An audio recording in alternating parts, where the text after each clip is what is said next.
Yo voy a pedirle esta noche que podamos ver la Escritura para entender por qué la iglesia del siglo XXI necesita una reforma. ¿Sí? La palabra reformar es volver a formar algo que se desformó. Y lo peor que uno puede vivir o experimentar es como me pasó a mí, pensar que yo estaba en lo correcto y cuando me detuve a escudriñar la palabra, me di cuenta de cuán errado estaba. Lo absoluto de Dios yo lo había relativizado haciendo mi interpretación subjetiva. De acuerdo a lo que siento, a lo que creo, a lo que pienso, a lo que supongo, yo hice mi doctrina. Pero la verdad es Cristo, es Dios y es inmutable y no cambia. Y tiene el propósito de que Dios sea glorificado. Amén. Entonces, se habrá dado cuenta que la historia de la humanidad ha mostrado siempre rivalidad, enemistad siempre entre dos partes. Siempre la historia de la humanidad ha mostrado que hay una dualidad. Está la luz, está las tinieblas. Está el bueno, está el malo. Está lo frío, está lo caliente. Está lo dulce, está lo amargo. Está el cielo y está un infierno. Hay salvación, hay condenación. Siempre ha habido dualidad. Lo que nunca existe, por lo menos en el consejo de Dios, es empate. O se es o no se es. No hay empate. En Dios no hay gris, en Dios no hay tibio, en Dios no hay cristiano carnal o carnal cristiano, o es cristiano o es carnal. En Dios no hay mundano santo, santo mundano, o se es mundano o se es santo. ¿Se entiende? Es un Dios que define. Pero quiero utilizar la palabra de Dios para mostrar a través de la Escritura, con la historia, por qué hoy necesitamos una reforma. Vuelvo a decir, tal vez la palabra los entusiasme, los emocione, le dé testimonio de gozo, pero también puede ser que se enojen conmigo, ¿sí? Pero yo prefiero que se enojen conmigo y que el fruto de la palabra en sus vidas suceda como me sucedió a mí. Yo no quiero convencer porque me sale muy mal. Es tarea del Espíritu Santo convencer. Yo simplemente voy a ser un expositor de la palabra. Por eso es que esto no es una predicación, es una conferencia. Y a medida que el Espíritu Santo le vaya dando testimonio, porque siempre enseño esto, jamás haga algo usted porque alguien lo dice, sino por convicción del Espíritu Santo de Dios. Porque Jesús dijo: a ustedes les conviene que yo me vaya, porque si no me fuese, no vendría el Espíritu de verdad, mas cuando Él venga, Él los guiará a toda verdad y les hará recordar todo lo que yo les he enseñado. Amén. Vamos a tomar un texto, un contexto histórico para ver proféticamente qué es la reforma y vamos a aplicarla. Segundo libro de los Reyes, capítulo 4. Segundo libro de los Reyes, capítulo 4. En el versículo 38 el subtítulo dice: milagros en beneficio de los profetas. Cuando nosotros vemos la Escritura como la verdad profética y testimonial de Cristo, podemos ver a Cristo desde el Génesis hasta el Apocalipsis, ¿sí? Entonces, dice así la Escritura, versículo 38 del capítulo 4 del segundo libro de los Reyes. Eliseo volvió a Gilgal cuando había una grande hambre en la tierra. ¿Qué es lo que había? Hambre. No era apetito, era hambre. Probablemente alguno haya conocido lo que es el hambre. El apetito uno puede aguantar dolores de estómago algún tiempo, pero hambre es la necesidad, aunque sea saciar hasta comiendo basura. ¿Saben esto que es así? Es terrible.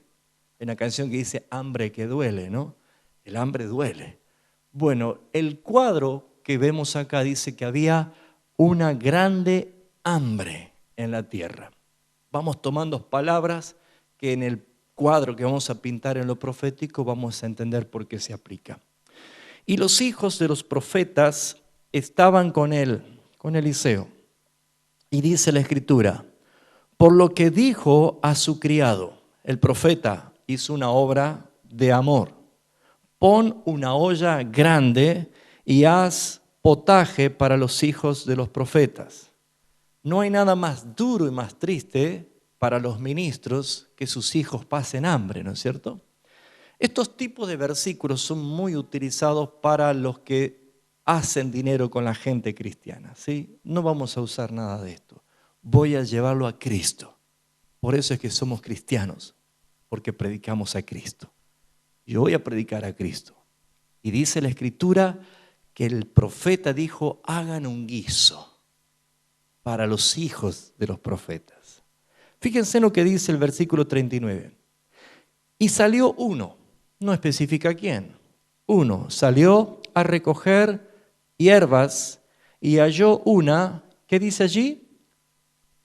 Como parra. Diga conmigo, como parra. Vamos, dígalo. Como parra. ¿Era parra? No, como parra. Pero no era una parra. Como parra. No hay nada más peligroso que dar por seguro algo que parece, pero no es. Porque el resultado puede ser terrible y trágico. Él salió a buscar los ingredientes para hacer esta comida y halló algo que era como una parra, y dice la Escritura, y de ella llenó su falda de calabazas silvestres y volvió y las cortó en la olla del potaje, pues, ¿qué dice? No sabía lo que era. ¿Usted comería algo si no sabe lo que es? O hay dos alternativas, o hay tanto hambre que dicen, bueno, no importa, si es veneno lo comamos igual, nos llenamos y nos morimos contentos. O sinceramente es un acto de imprudencia. Comer algo que no sabemos qué es, si es bueno o es malo, es altamente peligroso. Sin duda, la Escritura ya nos está mostrando lo siguiente, no sabía lo que era. Después sirvió para que comieran los hombres, pero sucedió que comiendo ellos, ¿habían probado o no? Claro, ya estaban comiendo. ¿Qué sucedió? Comiendo ellos de aquel guisado, gritaron diciendo, varón de Dios, hay muerte en esa olla. Y no lo pudieron comer. ¿Habrá sido un sabor extraño? ¿Habrá sido amargo? Probablemente conocían los que estaban comiendo que lo que estaban comiendo, salvo aquel que la preparó y no sabía qué es lo que era hierba venenosa. Porque uno a lo sumo si come algo que no está en buen estado va a tener un ataque al hígado y 2 o 3 días terribles, nada más que eso. Pero si van a gritar hay muerte en la olla, es casi totalmente seguro que lo que estaban comiendo era mortal, era venenoso. Fíjense, parecía, pero no era. Y lo que era mortal. Esto es un cuadro muy marcado en lo que en el siglo XXI se está experimentando en la iglesia. Parece que es de Dios, pero no es de Dios. Muchos intentan comer, pero el resultado es terrible. ¿Por qué necesitamos una reforma? Porque la evidencia del estado actual de la iglesia del siglo XXI es catastrófico. Sí, hermanos. Y esta es la parte que a veces ofende. Pero la iglesia que dice que es de Cristo, que según la Escritura Él la edifica, es impresionante cómo ha aumentado el porcentaje de adulterio, de fornicación, de malversación de dineros, de permisión. Y lo más grande y terrible de todo esto es que ha aumentado la ignorancia de las Sagradas Escrituras. Por eso es que muchos se equivocan, creen que es algo de Dios, pero no es. Parece, pero no es. Si yo equivoco el remedio que le tengo que dar a un hijo mío que necesita su medicina, yo puedo tener muy buena intención de darle el remedio para sanar de su enfermedad, pero si le doy un remedio que lo pone en riesgo de vida, ¿cómo se siente un papá? Culpable, dolorido, impotente de cómo enmendar el daño. ¿Se ha puesto a pensar usted si nosotros no tenemos que rendir cuenta a Dios de qué clase de evangelio estamos predicando en este tiempo? ¿Se ha puesto a pensar usted? Por eso yo le dije, no me conviene ser predicador, porque si yo digo algo que Dios no dije, ay de mí. Pero si yo lo que estoy diciendo, el Espíritu da testimonio que es verdad lo que estoy diciendo, ay de ustedes. Porque la Escritura tiene un propósito, traer en nosotros un cambio, una transformación para que el Padre sea glorificado. Aquí vemos un cuadro profético que es aplicable en este tiempo, simplemente para que esta noche nos vayamos preguntando, ¿lo que creo, realmente creo que es lo correcto? ¿Lo que digo que es de Dios, realmente es de Dios? ¿Saben, hermanos? Muchas personas quieren llamarse nobles por simplemente un título, pero según Hechos de los Apóstoles dice que los nobles eran aquellos que iban a escudriñar las Escrituras y que atesoraban la palabra y la ponían en práctica. Aquí vemos un cuadro realmente peligroso. Repasemos. Había gran hambre, un acto de misericordia. Aquí Eliseo tipifica al Espíritu Santo, que dice a sus siervos, vayan y hagan comida para la gente que tiene hambre. La orden del profeta era certera, llena de amor, llena de buena intención y propósito, pero si Eliseo iba, probablemente él sabía lo que iba a hacer, pero él envió. Saben ustedes que Jesús nos envió a nosotros a predicar el Evangelio.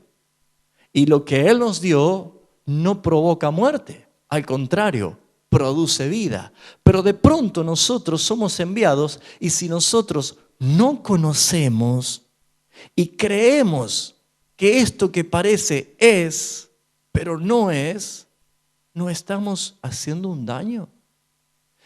La pregunta es, ¿cuánto realmente conocemos del alimento que tenemos que dar para que edifique, para que dé vida, para que haga crecer?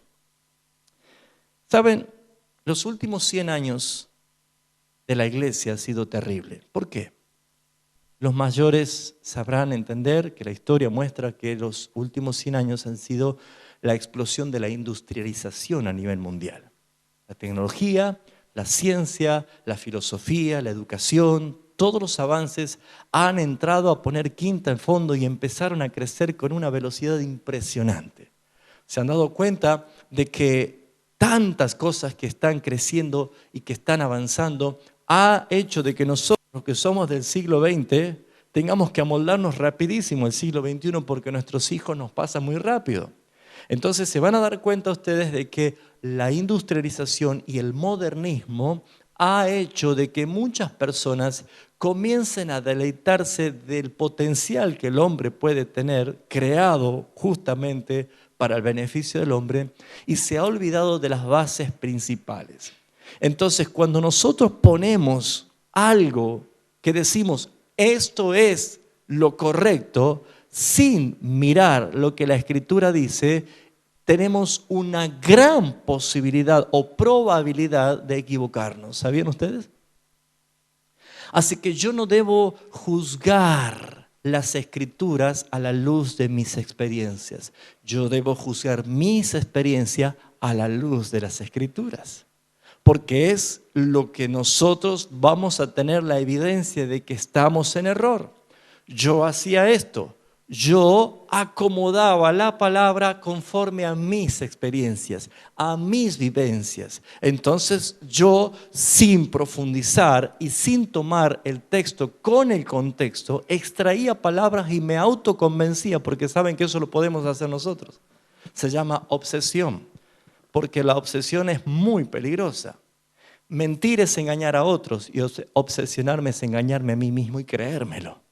Pero cuando empecé a darme cuenta de que había muchas cosas que en mí estaban sin bases escriturales, me detuvo el Señor y me dijo, necesitas volver a las Escrituras.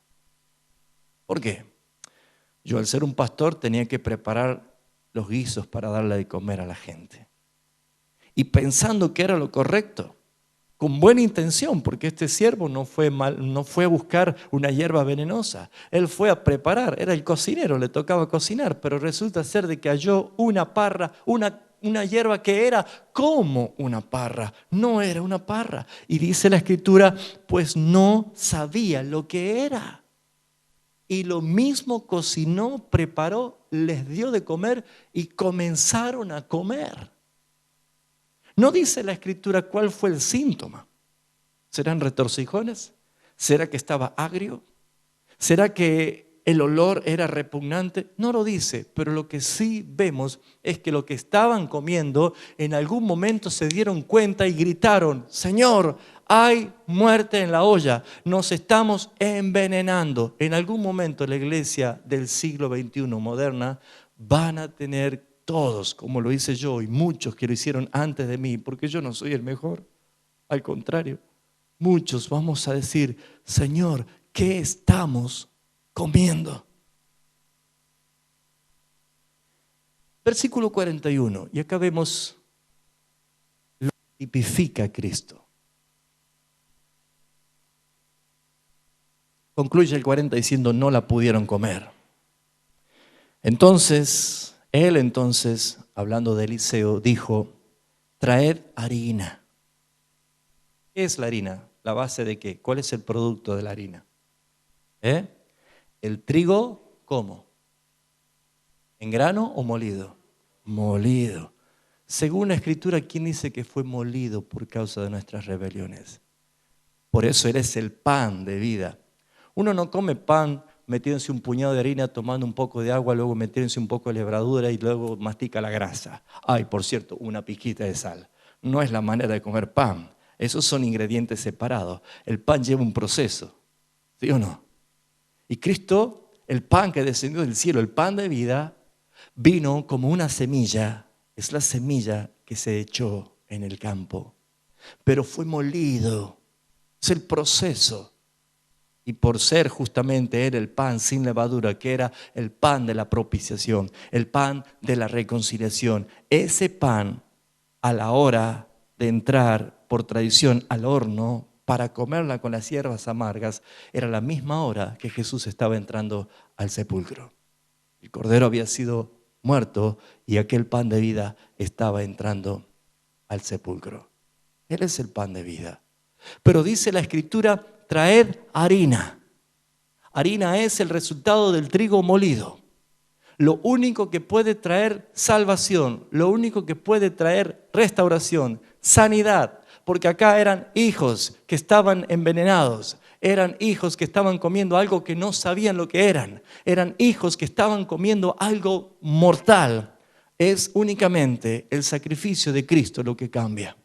Únicamente el sacrificio de Cristo. Dijo, traed harina y la esparció en la olla. Y dijo, dad de comer a la gente. ¿Sabe qué haríamos nosotros si sabemos que la olla tiene veneno? La tiramos. ¿Sí o no? ¿La tiramos o no la tiramos? La tiramos, ¿no es cierto? ¿Qué hubiéramos nosotros recomendado al profeta Eliseo estando en ese mismo momento? Y tirar el guiso, está envenenado. ¿Usted comería un guiso que está envenenado y simplemente le echaron un poco más de harina? Había que tener fe en ese momento, ¿no? Pero fíjense ustedes que lo que hizo acá el profeta es de lo mismo que estaba echado a perder, se restauró. Y hubo una reforma. Algo que se deformó volvió a ser formado para encauzarlo al propósito original. Entonces, ¿qué vemos acá? Hay una reforma, hay algo que trajo sanidad, hay algo que trajo una dirección correcta, hay algo que enmendó un error. El error que se cometió involuntariamente, pero por ignorancia, no saber qué es lo que se estaba haciendo, el sacrificio de Cristo borró ese error. El sacrificio de Cristo sanó lo que estaba malo. El sacrificio de Cristo potabilizó, habilitó, sanó totalmente para que cuando alguien coma, o mejor dicho, siga comiendo, esta vez sea para provecho y bendición. Yo doy gracias a mi Padre que a mí no me echó. Yo doy gracias a mi Padre que a mí no me descartó. Como somos poquitos, les voy a decir algunas cosas que yo hacía. Bueno, nos están filmando, ¿no? Pero saben, yo también empujaba a la gente para que se caiga. Yo también daba palabritas que no eran de parte del Señor, sino que sabía que la gente quería escuchar. Yo también manipulé. Pero cuando el sacrificio de Cristo se manifestó en misericordia, fui libre y delante de mi congregación me tuve que parar y decirle: hermanos, yo he pecado al enseñarle y al practicar mal. La Escritura dice esto y volvimos al original. Estamos en un proceso de reformas. Y ustedes dirán: ¿y cómo está predicando este hombre? Justamente por la gracia del Señor. Por la gracia del Señor. Pero, ¿ustedes saben quién es el que multiplicó los panes y se saciaron y sobró? ¿Quién fue? No, Jesús fue el segundo que hizo esto. ¿Quién lo hizo? Ajá, lo agarré, ¿no? Bueno, veamos el contexto. Continúa diciendo acá, mire lo que dice la Escritura. Fíjense lo que dice acá. Da a la gente para que coma. Dice el versículo 42, vino entonces un hombre de Baal Salisa, el cual trajo al varón de Dios panes de primicias. ¿Cuántos panes eran? Versículo 42, 20 panes de cebada y trigo nuevo en su espiga. Y dice, y él dijo, da a la gente para que coma. ¿Y qué sucedió? Respondió su sirviente, ¿cómo pondré esto delante de 100 hombres? Pero él volvió a decir, da a la gente para que coma, porque así ha dicho Jehová, comerán y sobrará. Entonces les puso delante de ellos, ¿y qué sucedió? ¿Se multiplicó o no? Comieron y sobró conforme a la palabra de Dios. Entonces ¿no era Jesús el primero que multiplicó? Amados hermanos, todo lo que usted ve en el Antiguo Testamento es figura y sombra de Cristo. El Antiguo Testamento es el nuevo pacto que estaba velado. Y el nuevo pacto es el Antiguo Testamento revelado. Todo habla de Cristo. Todo nos encamina a Él. Todo nos lleva a Él. Y acá que vemos que esta multiplicación de los panes, vio que hasta el mismo diálogo que Felipe hizo diciendo, pero no alcanza, son muchos. Vio que exactamente lo mismo pasó, terminó multiplicando y sobró el pan. ¿A qué hace referencia, amados hermanos? La reforma está empezando como algo que no alcanza para tantos. Pero ¿saben? La orden de Dios es llevar la verdadera palabra a todas las naciones. Y dijo Jesús desde Jerusalén, ¿hasta dónde? Hasta lo último de la tierra. Creo que es acá se refería el Señor, ¿no? Ese fin del mundo, lo último de la tierra, que ustedes tienen el privilegio de ser nombrado en la Biblia, ¿no? Fíjense en ustedes, hermanos, que lo profético empieza a mostrar algo. Entonces uno dice, si esto es un cuadro profético, si esto habla de Cristo, el cordero sacrificado, molido, aquel trigo molido para traer sanidad, para traer una alimentación que haga producir vida. ¿Dónde está el error? En este contexto, el versículo 38 al 44, ¿dónde estuvo el error? Alguien cometió un error. No fue un error voluntario, fue un error involuntario. ¿Cuál fue el error? A ver si ustedes participan. Creer mal. ¿De qué? ¿Creer mal de qué? Ajá. Ese sirviente que fue a buscar los ingredientes para la comida, para preparar y que todos coman, él pensó que era lo que no era. ¿Se dio cuenta? Comencé diciendo que el mundo siempre ha mostrado dualidad y rivalidad. Voy a hacer un poquito de historia para que empecemos a entender el por qué necesita una reforma en la iglesia. Por mucho tiempo, la gente siempre que ha tomado una opinión pensando de que es bueno, pero no es conforme a lo que Dios manda, siempre ha habido consecuencias. Por ejemplo, comenzamos con la primera rebelión en las Escrituras, Adán. Dios bendijo a Adán, hombre creado a su imagen y semejanza, para que sea el Señor de la tierra. ¿Sabían ustedes? Le dijo para que Señor es el Señor de la tierra. Él iba a gerenciar toda la preciosura de la creación.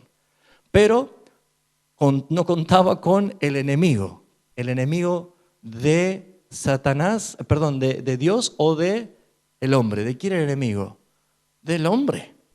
Dios no tiene enemigos, no tiene rivales. Para ser enemigo hay que ser par. Dios no tiene ningún enemigo.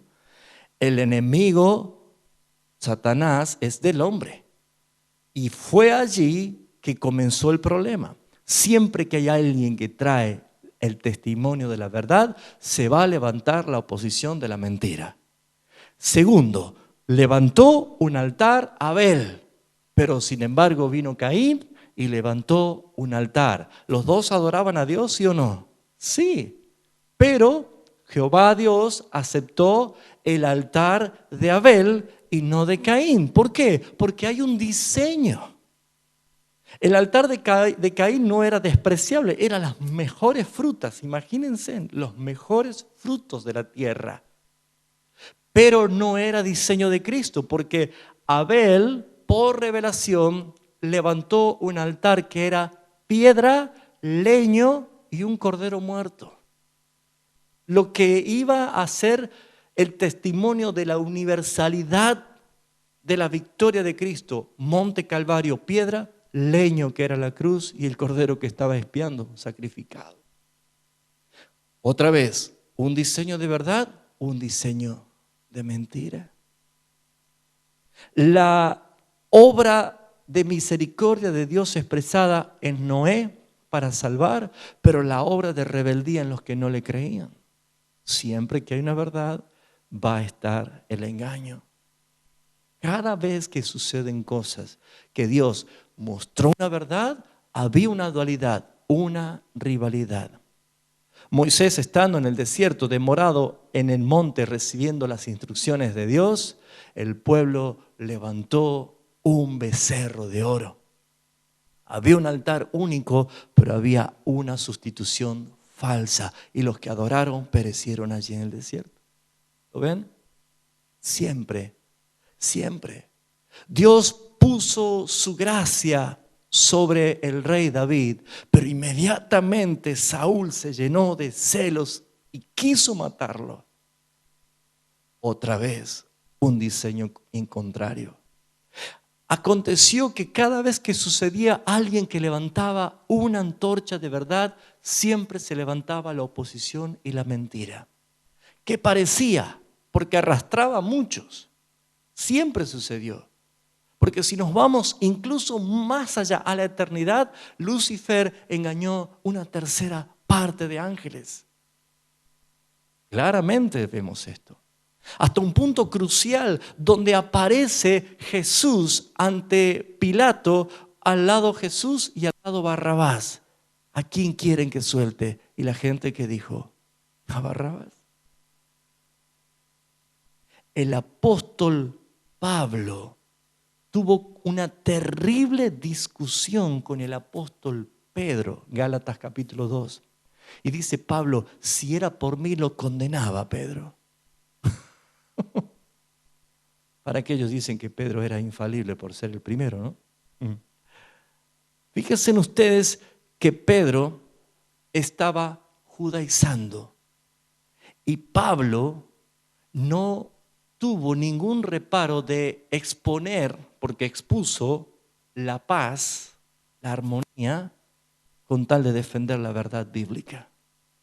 ¿Saben cuál es el problema de todo esto, hermanos? Que muchos quieren tener paz en la iglesia, así que dejan de lado la doctrina bíblica.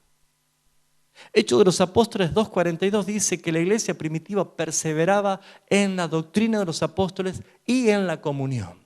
La comunión es el resultado de la unidad doctrinal. Cuando hay unidad doctrinal va a haber comunión. La palabra dice un principio andarán dos si no estuvieran de acuerdo, es imposible.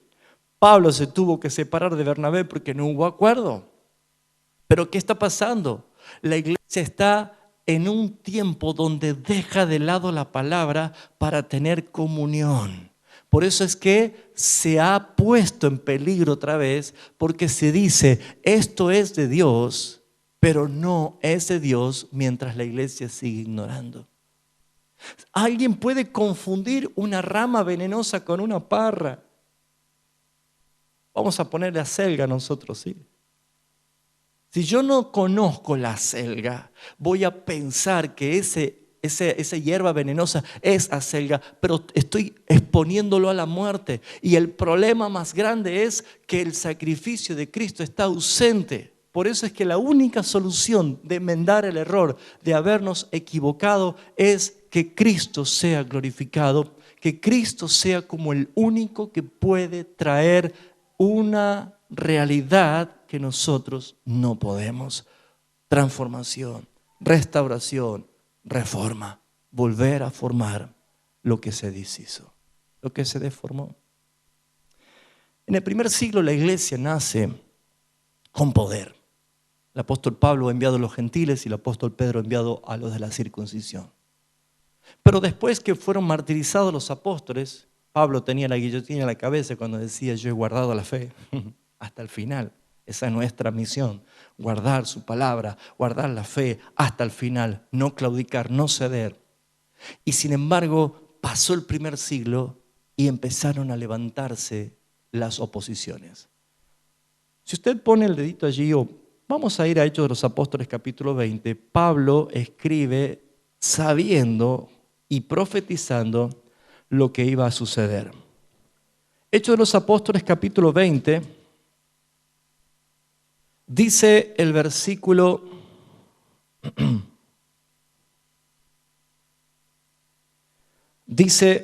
27. Por tanto, dice Pablo, no he rehuido anunciaros parte del consejo de Dios. ¿Así dice? No, dice todo el consejo de Dios. Si hay algo que tenía Pablo es que te daba las dos caras de la moneda, ¿sí? Que Dios es amor, sí, pero también es fuego consumidor. Que Dios manifiesta misericordia, pero que también tiene ira. Y vio que esas son cosas que no, mejor no, que la gente no se ofenda. Prediquemos y saquemos la palabra ira, saquemos la palabra pecado, la palabra infierno, la palabra juicio, porque esas son cosas que la gente se pone mal. ¿Saben qué estoy haciendo? Estoy poniendo hierba peligrosa. Porque si yo tengo que tomar un remedio, y el remedio, porque es tan feo, le tengo que echar agua, me voy a morir. Contento, obviamente, ¿no? Pero me voy a morir. Porque la palabra de Dios es toda inspirada por Dios y es útil para enseñarnos, para corregirnos, para transformarnos, para guiarnos, para convencernos, dice la palabra. Entonces aquí está, debemos preguntarnos, ¿lo que yo practico, lo que yo llamo iglesia, realmente es la iglesia de Cristo? ¿Lo que yo llamo el evangelio, es el evangelio de Jesucristo? ¿Lo que yo llamo adoración, es la adoración que Dios demanda? Lo que yo digo que es la manera de alabar al Señor, ¿así es como Dios lo hace? ¿Es así? El pueblo de Israel un día tuvo que ser reprendido por Elías cuando le dijo, dejen de estar brincando por dos pensamientos. Si ustedes creen que es Baal, vayan detrás de Baal, pero no hagan una ensalada, un rato con Baal y un rato con Jehová. Defínanse. Esa palabra que retumbó en los aires allí en ese monte es la misma palabra que está trayendo el Espíritu Santo en este tiempo. ¿Por qué? Porque hay muchos que dicen que son cristianos y están brincando de un lado al otro y sin tener definiciones. Entonces la necesidad de una reforma no es otra cosa más que pararme, meditar, preguntar por el camino correcto y andar por él. Porque todos caminamos al borde de la eternidad. Si yo me muero en este momento, estoy inmediatamente en una de las dos eternidades. Y no hay más alternativas. Todos estamos caminando en esa cornisa. Pero si yo hoy no sé si estoy comiendo un guiso con hierbas amargas, debo empezar a preguntarme, Señor, ¿qué es lo que debo hacer? La ignorancia de la palabra trae consecuencias trágicas. Hermanos míos, todavía hay gente que cree que, esto lo va a ofender a algunos seguro, pero bueno, hay que decirlo, ¿no? Muchos toman el dogma de orar por prendas, por ejemplo. Yo le traigo la ropa del que está enfermo. Está buena la intención, pero no es bíblico. ¿Dónde fundamenta la palabra que hay que hacer eso? No, pero si dice la palabra, ¿dónde? Es que hay sí lo dice. Dice justamente, Hechos de los Apóstoles 19:11, que Dios hacía milagros extraordinarios por mano del apóstol Pablo. Continúe, de tal manera que aún los enfermos traían los paños de él, de Pablo, a los enfermos y se sanaban. Era un caso único, irrepetible, era un caso excepcional para demostrar el poder de Dios por mano de Pablo. Pero no dicen que le traían la ropa de los enfermos a Pablo para que le ore. ¿Sabe cómo se llama eso? Y esto ofende, hechicería. No hay otra cosa, manipulación. Y me hago cargo de lo que digo. Porque saben, hermanos míos, dice, la palabra paños en el lenguaje y en la costumbre era la ropa interior de Pablo. Es como que la gente sacaba la ropa para llevar y que se sanen los enfermos por la magnitud del poder de Pablo. Todavía hay gente que dice, debemos ser los violentos del reino. Yo tengo que ser un violento porque hay que arrebatar el reino. Amados, leyó el sermón del monte que dice, bienaventurados los mansos porque de ellos es el reino. La traducción de Mateo capítulo 11 cuando dice eso, leamos el contexto. ¿Por qué Jesús dijo eso? Porque habían encarcelado a Juan el Bautista, lo estaban por matar. Jesús dice, vienen días en que los que usan la fuerza con violencia pretenden acabar con el reino. Hermanos, nosotros no tenemos que arrebatar algo que nos pertenece por herencia. Dios nos ha concedido el reino. ¿Se dan cuenta? Pero es la Escritura. A los suyos vino y los suyos no le recibieron. No dice a los suyos. Una S puede traer error. Dice, a los suyos vino y los suyos no le recibieron. Si yo hubiese venido acá a Ushuaia a comer corderitos patagónicos, ¿sí? Y de paso predico, yo vine a lo mío. ¿A qué vine? A comer corderito patagónico. Y de paso predico. Pero yo vine a lo mío. ¿Sabe que Jesús dice, yo no vine a hacer mi voluntad, yo vine a hacer la voluntad de que me envió? Yo vine a este mundo a cumplir un pacto eterno. Por eso Jesús dijo, Padre, consumado es, lo cumplí, culminé, se terminó. Interpretamos la Biblia como queremos. Sacamos textos fuera del contexto. Empezamos a ver cosas que decimos, ¿hasta dónde llega nuestras bases doctrinales? ¿Qué necesita la iglesia? Parar un poquito de lo urgente y empezar a ver lo importante. Empezar a ver las Escrituras, a releerla. Debe venir una pasión por la palabra de Dios, de que se detenga a leer y escudriñar nuevamente las Escrituras, pero esta vez sin los anteojos de la sujeción. Empezar a leer conforme a lo que las Escrituras están diciendo. ¿Cuántas cosas hemos hecho doctrina y nada que ver? Por eso dice la palabra, fíjense en lo que dice el versículo 28. Dice, Pablo ha entregado todo el consejo. Versículo 28, por tanto, mirad por vosotros y por todo el rebaño en el en que el Espíritu Santo os ha puesto por obispo para apacentar la iglesia ¿de quién? Del Señor, la cual Él ganó por su propia sangre. Si yo pudiera hablar a pastores, como lo dije en otros lugares, le dije, pastores, devolvámosle la iglesia a Cristo, porque es de Él. Él la ganó. Cuando yo digo mi iglesia, espere un poquito, piense lo que dice, las palabras no son inocentes. La iglesia es de Cristo. Hay hermanos que me invitaron a predicar y decían, ay, pero mi iglesia es chiquita. Amados, no existe la iglesia chiquita. A lo mejor su congregación es pequeña, pero la iglesia es una poderosa iglesia universal. Y según la Escritura dice que somos millones de millones.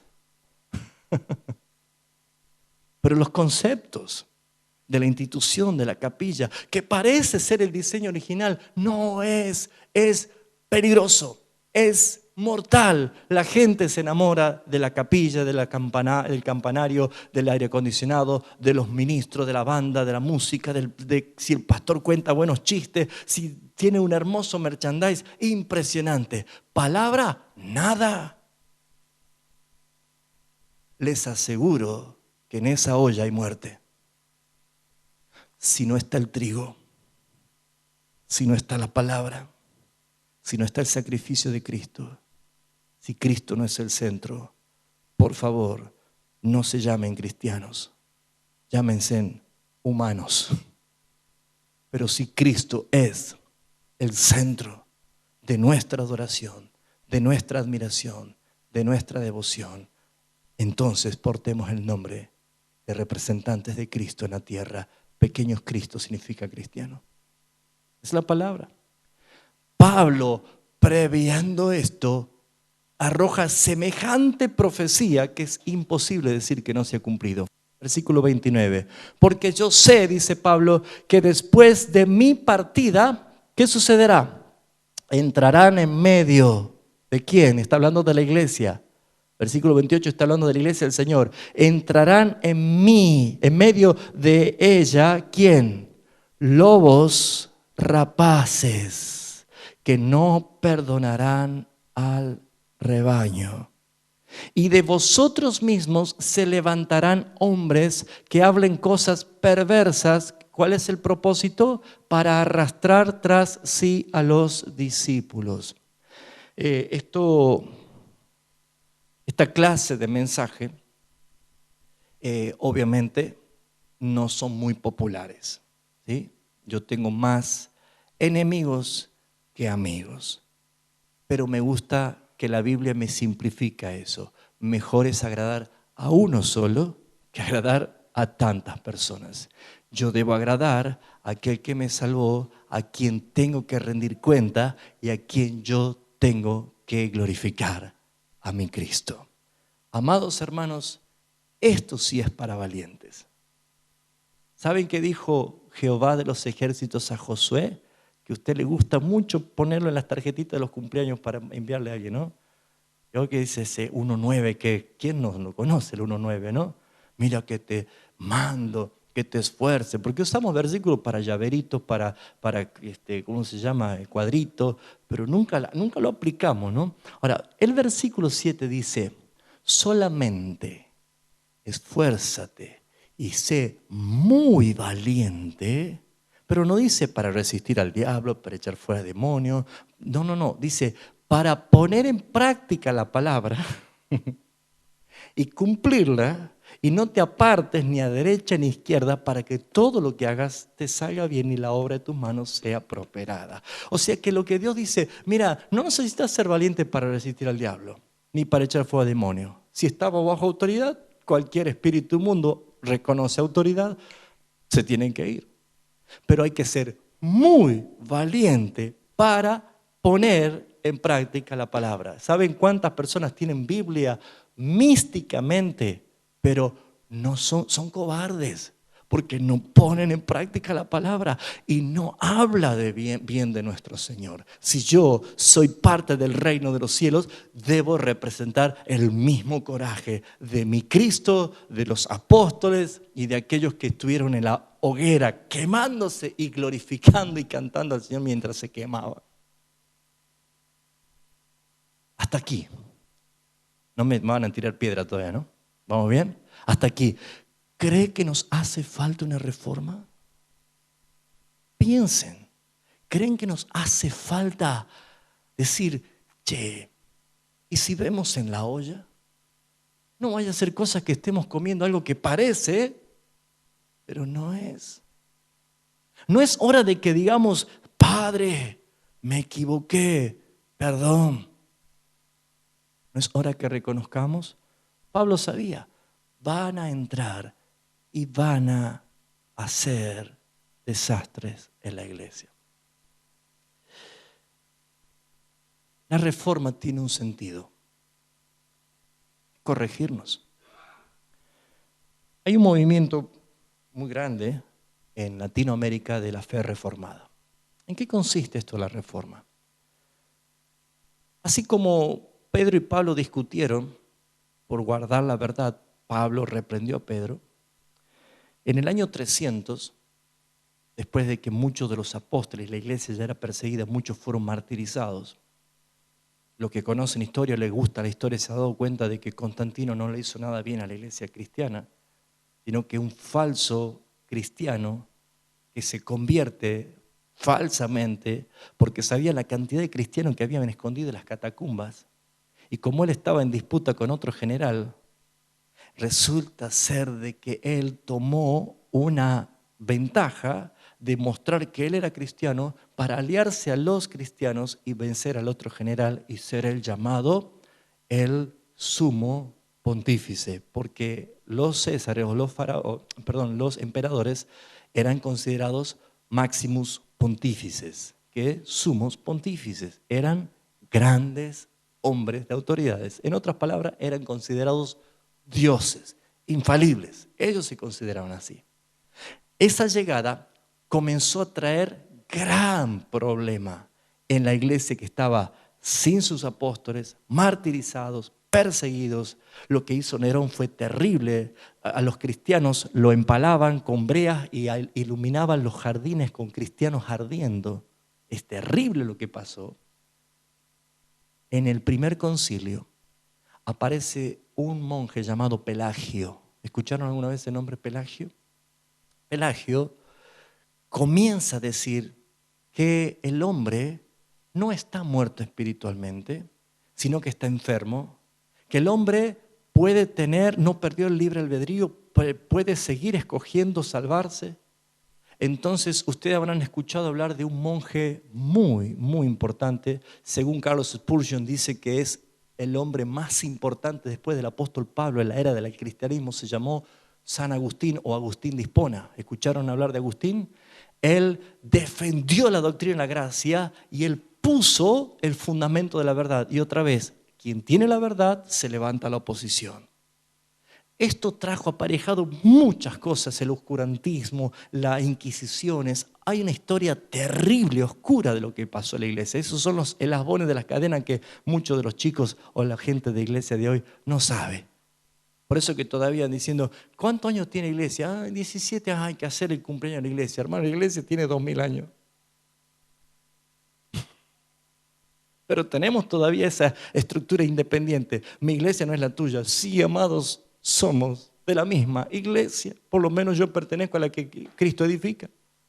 Y ahí es donde necesitamos empezar a ver qué sucedió. Porque después, cuando llegó el reformista, ustedes habrán conocido a Martín Lutero. El 31 de octubre de 1517, Martín Lutero clava las 95 tesis en la puerta de Wittenberg diciendo que era por gracia.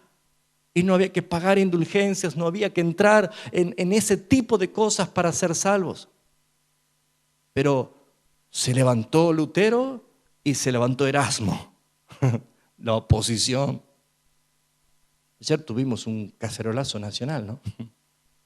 Y siempre está, ¿quién tiene una autoridad y quién es oposición? Siempre ha existido esto, hermanos. Pero luego de todo esto, en el año 1638, se levanta Juan Calvino para decir: lo que vamos a levantar aquí es la doctrina de la gracia salvadora de Dios. Pero allí se levantó otro teólogo llamado Jacobo Arminio diciendo lo mismo que decía Pelagio. O sea, siempre ha habido dos líneas y no puede haber dos caminos. Y la mayoría de las iglesias del siglo XXI tienen, sin saber, por ignorancia, por desconocer la historia, la tendencia arminiana y no conocen lo que es la doctrina de la gracia. Lo que estoy dando simplemente es un pequeño anticipo de lo que deberíamos conocer. Hay que reformar porque estuvimos creyendo que estaba todo bien, pero cuando vemos las Escrituras no está bien. Hay que replantear muchas cosas conforme a las Escrituras. ¿Cuántas cosas se hicieron pensando que son correctas? Por ejemplo, ¿quién dijo o dónde hay un versículo bíblico que para recibir a Cristo hay que repetir una oración? ¿De dónde salió eso? Ustedes ven a Pedro en el primer discurso que los 3000 se convirtieron, le dijo: repitan conmigo esta oración. Y usted dice: no, pero Romanos capítulo 10 dice que si crees con tu corazón y lo confiesas con tu boca serás salvo. Pero ¿cuál es el contexto de ese versículo? Pablo le estaba escribiendo a los cristianos mártires en Roma. ¿Por qué? Porque ellos estaban amenazados de que iban a ser quemados en la hoguera si ellos negaban a Cristo. Y Pablo decía: ustedes confiesen que Cristo es el Señor y serán salvos. ¿Salvos de qué? ¿Del fuego? No, los mataban, los quemaban, pero son salvos delante del Señor por creer, por la fe. Pero hemos hecho tantas cosas que pensábamos que son correctas. Fíjense, 5 leyes. Eres un pecador. Dios te ama. Tiene un plan para tu vida. Cristo murió. Abrí la puerta de tu corazón. Y hemos hablado de un picaporte que hay dentro. No sé de dónde salió eso. Abrir la puerta como si fuera que Jesús, pobrecito, está llamando. No es ese el contexto. Fíjense ustedes que la Escritura está diciendo claramente que Dios es soberano y que todo lo hizo antes de la formación del mundo. Según nos escogió, dice, eso lo vamos a ver mañana, nos escogió en Cristo antes de la fundación del mundo para que seamos salvos. Hay cuántas cosas que necesitamos replantearnos a la luz de la Escritura. Por eso les digo, yo quiero que se vayan incómodos esta noche. Yo quiero que se vayan preocupados. Oren por mí, obviamente, pero también oren por ustedes. Porque si la Escritura y el Espíritu nos convence que debemos releer o preguntarnos, ¿por qué hacemos lo que hacemos? Yo le pregunté a algunos de la iglesia romana, amigos que tengo. Digo, ¿por qué se persina? No sé, un saludo a Dios. Bueno, eso no enseña la Biblia. Bueno, pero así lo hacen de tradiciones. Claro, eso es una cuestión de tradición y la palabra dice que nos debemos despojar de tradiciones y de filosofías y huecas sutilezas. Todo tiene un contexto histórico. Constantino salía en su caballo porque él había obligado a todos que sean llamados cristianos. No hubo convicción del Espíritu Santo allí. Y el que no se identificaba como cristiano, lo mandaba a matar. Entonces, ¿qué hacía? Constantino salía con su caballo y todos tenían que hacer la señal de la cruz porque eso es lo que él dio para que digan: ah, entonces es cristiano. Hay un problema de trasfondo. Hay un problema. Cuando Dios nos está hablando algo en su palabra, no desechemos porque no lo entendemos, sino que escudriñemos hasta que el Espíritu traiga convicción. ¿Se acuerdan que Jesús le dijo a Pedro: lo que yo hago ahora tú no lo entiendes, pero lo entenderás después? Y se cumplió. Miren, había una persona que estaba pescando y al rato vino otro y se puso al lado. El que estaba primero saca un pescado, lindo tamaño, lo midió y lo tiró. Y el otro no pescaba nada. Vuelve a tirar la caña y saca uno más grande así. Lo mide y lo tira. Al otro le parece raro, ¿por qué lo tira? Si sacó uno más grande, vuelve a tirar la caña y sacó así un pescado más grande y este directamente ni lo midió, lo sacó, renegó y lo tiró. Y el otro no pescaba nada y le dice, disculpe, usted cada vez saca el pescado más grande, ¿por qué lo tira? Y le dice, lo que pasa es que yo tengo una sartén chiquitita, como no entra lo tiro. Amados, si todo lo que Dios nos está hablando no entra acá, no lo deseche. Espere el tiempo, porque la tarea de convicción que da el Espíritu Santo nos hace replantear y ver cosas. Vuelvo a decir, como dije al principio, no es mi intención convencer a nadie. Siga donde está y crea lo que siga creyendo hasta que el Espíritu le convenza. Porque yo no sé convencer, pero sí puedo exponer y puedo quizás, si alguno quiere hablar personalmente, no tengo problema, vine para eso, para exponer. Pero la iglesia necesita una verdadera reforma. ¿Cuál es la manera? Echen harina en la olla. El sacrificio de Cristo y hará ver una iglesia de acuerdo al diseño de Dios. Y cuando esté listo para comer, multipliquen lo poco en tantos que tienen hambre. Multipliquen. Figura de Cristo. Él les dio de comer, multiplicando el pan que parecía escaso, pero es para muchos. La reforma no es un invento. Ni usted dirá, pero no dice nada de reforma. Hechos de los Apóstoles, Pedro dice que Cristo fue recibido a los cielos hasta el tiempo de la restauración de todas las cosas. Hay un tiempo que Dios ha determinado.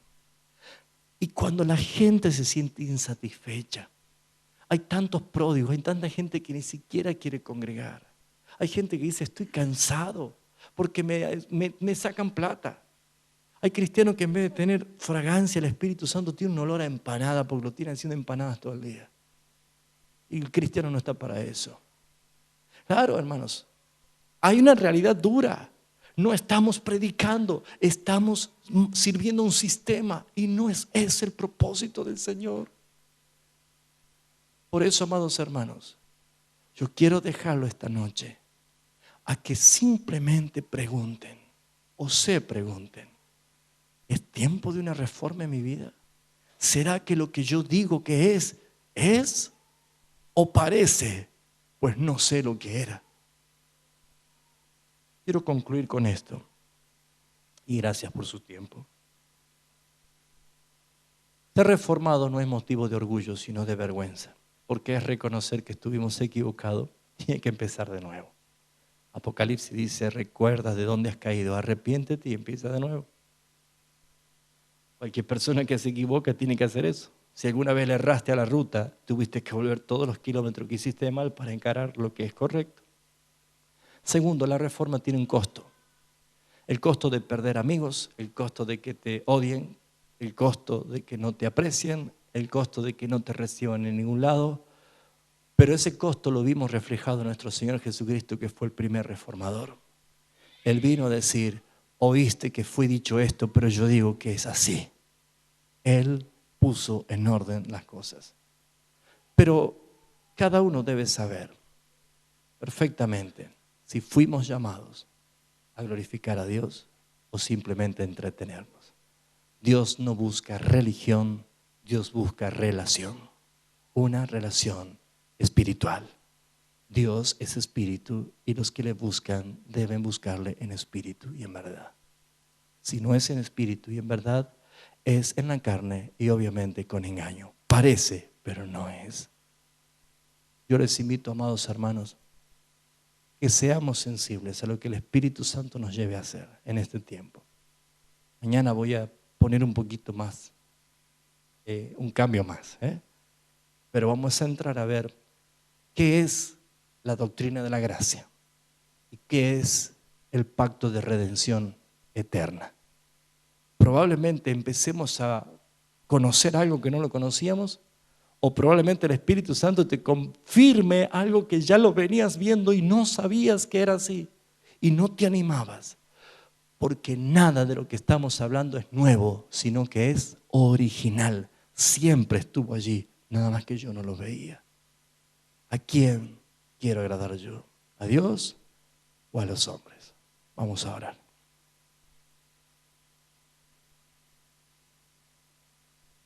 Padre, tú eres glorificado por tu soberanía y por tu verdad.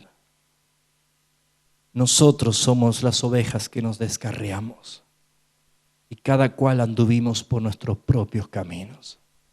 Así dice las Escrituras.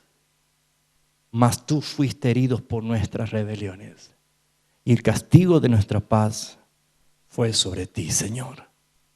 Molido por nuestras rebeliones. Esa es la harina, es el trigo molido, es Cristo sacrificial, es el Cristo vicario, el Cristo sustituyente, el Cristo que tomó nuestro lugar para darnos a nosotros vida, para darnos a nosotros salud, sanidad, para darnos sentido en nuestra vida. Perdónanos, Señor, si por ignorancia o por error o por torpeza hemos desviado la mirada. O tal vez por herencia, porque así lo hemos aprendido. Tú nos mandas a no andar conforme a tradiciones o filosofías o rudimentos, sino conforme a Cristo. Espíritu Santo de Dios, tú eres el que convence, yo no. Soy inútil para hacerlo, soy inútil para hablar. No puedo hacer nada si no lo haces tú. Yo he compartido de gracia lo que tú me diste de gracia. Y quiero que tú seas glorificado, Padre Celestial, porque según las Escrituras dice que solo por Cristo los velos son quitados. Y me gozo por los que tú trajiste esta noche, porque eran los que debían estar y nadie más. Tu palabra dice en Mateo 13:13, a vosotros les es dado el conocer los misterios del reino, mas a ellos no. Si tú has traído a estos hermanos, yo, Padre mío, te ruego que hagas tú la obra de convicción, pero no para agradar a ninguna institución humana. No buscamos eso, sino que tu nombre sea glorificado. Que el testimonio de nuestra manera de vivir sea la que tú demandas, una iglesia pura, santa, sin manchas y sin arruga, la que tú vienes a buscar. Perdónanos, Señor, por habernos equivocado. Yo te pido perdón y eternamente voy a estar agradecido porque no hiciste como otro hubiera hecho. No tiraste la comida, la purificaste y la transformaste y la hiciste útil. Yo, siervo inútil, Señor, me he presentado por tu gracia esta noche. Pero glorifícate en la obra que tu Espíritu hace en la vida de mis hermanos. Bendice a Gabriel por el deseo de su corazón de utilizar este tiempo, este lugar incluso. Pero tú sabes, Padre, que si esto tenemos que decirlo incluso debajo de un árbol, allí habrá presencia tuya, Señor. Porque tú no esperas nada de nosotros.